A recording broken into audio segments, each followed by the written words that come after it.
I think that most of the people that are here already, they're still trickling in because that's the way the tour works. Right. They'll be interested in your Auto History Week, Mr. Mars. Yes, sir.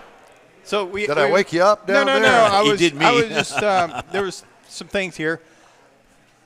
This week in Auto History, on April the 20th, 1939, Plymouth introduced the first power retractable top.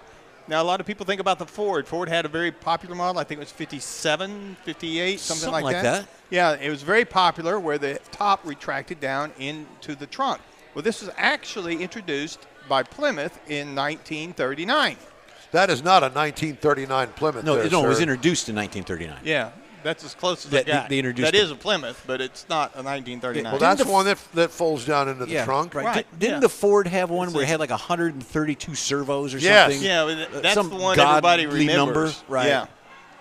Also this week in 1970, now this is the first Earth Day spurs emissions awareness. Now I put this in here because it's led. That's where it happened in 1970, and that's where people started thinking about the earth and the environment, and they started doing the Clean Air Act and started forcing automakers to develop cleaner technology. When they all got jacked up. That's right. One thing before you leave the shop, Mike, if anybody's watching at home, you can actually see my house from there. Yeah, and wave. You can wave at them, too. Okay, next. Also, in 2004, Ford ends the retro-style Thunderbird production.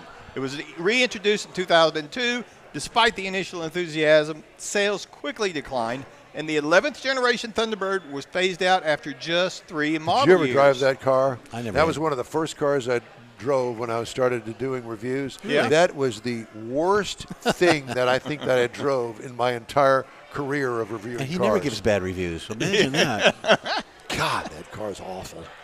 Also this week in 1920, Detroit deploys the first motorized fire truck. Yeah, baby. Now this was, they used the motorized fire truck, replacing the traditional horse-drawn equipment, and it significantly improved emergency response times and operational efficiencies. Of course, then you had companies like American La France and other companies ventured into that, started building more and more of them.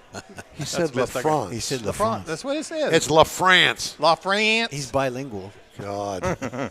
He speaks Neederville. That's it. Also this week, one more. Also this week, General Motors announced it would discontinue the Pontiac brand as part of the post-bankruptcy restructuring plan. Pontiac went away. Once known for the performance-driven models like the GTO, Firebird, and Trans Am, it struggled with declining sales and brand identity, but basically, in my opinion, GM said they were through with it and let it die. We're done.